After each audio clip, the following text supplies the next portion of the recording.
How ridiculous is this movement getting? But really, how subversive is this movement getting? This is both it's amusing and alarming. The very week that we have British scientists warning of a new ice age, we have global warming activists over here in America launching an effort to purge any global warming deniers from the ranks of TV meteorologists. Honest to God. This is a new jihad launched by the Al Gore nuts against TV meteorologists who either admit they don't believe in global warming dogma or are believed not to believe in global warming dogma. From the Daily Caller today, concerns that too many deniers are in the meteorology business.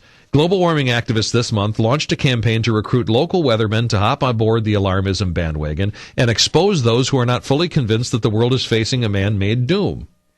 So you're supposed to tattle on your fellow meteorologists.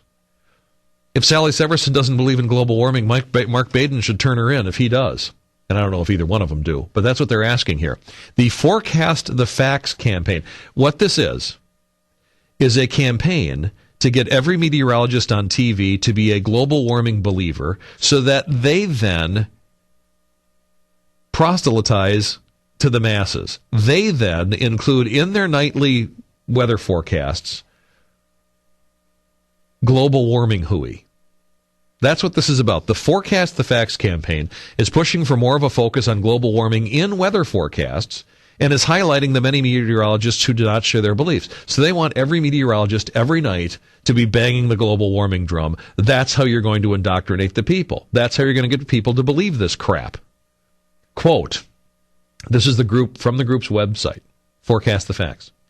Our goal is nothing short of changing how the entire profession of meteorology tackles the issue of climate change. We'll empower everyday people to make sure meteorologists understand that their viewers are counting on them to get this story right, and that those who continue to shirk their professional responsibility will be held accountable. So now they're threatening to destroy the careers of those who don't believe in man-made global warming. Well, it's a good thing that Jim Ott has retired. I'm sure they'll go after him anyway because he continues to teach meteorology classes, I believe. George Mason University says 63% of television weathermen think global warming is a product of natural causes. 31% believe it's from human activity. And I have a theory as to why that is, and I've shared it in the past. I think it's because meteorologists know, hey, we can't predict the weather for certain even 2 weeks from now. How can we possibly predict what the weather is going to be like on the planet at 15, 25, or 100 years from now? I think meteorologists get this better than anyone. And it's why most of them don't believe. They're dealing daily with, quote, normal highs and lows. They're looking back at the almanac every day. They're realizing every day, no matter what type of weather we're seeing now, we've seen it before. They know that some of the warmest days on record were recorded in the 1920s and 30s before man was alleged to have been having a huge effect on the weather. They know this is all bogus. Why don't most TV meteorologists believe in man-made global warming? They know better. So the overwhelming majority of meteorologists don't buy into this nonsense. But listen to this.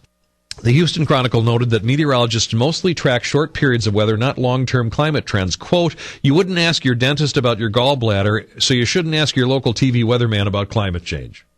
Operational meteorologists and forecasters are not climatologists. Unfortunately, that doesn't stop some TV weather forecasters from spouting off on the subject. So the claim is, unless you're a real scientist, you can't have an opinion on this. Meteorologists don't agree with us, so we have to belittle them. We have to claim they aren't real scientists. They're just buffoons. Wow. I mean, this is really something. This is another one of those stories that, if there weren't so many outrageous things already going on, would be an outrage. We have a group now that is trying to cleanse television of meteorologists that don't believe in the global warming hooey. The Zealots have actually launched a campaign to intimidate and eliminate TV meteorologists who don't believe in it. It's alarming and it's pathetic. It's funny, alarming, and pathetic. They can't win the scientific or the political argument. So they're going to resort to intimidation and hope that it leads to a daily indoctrination of global warming myth to the public through TV weather people. That is just pathetic.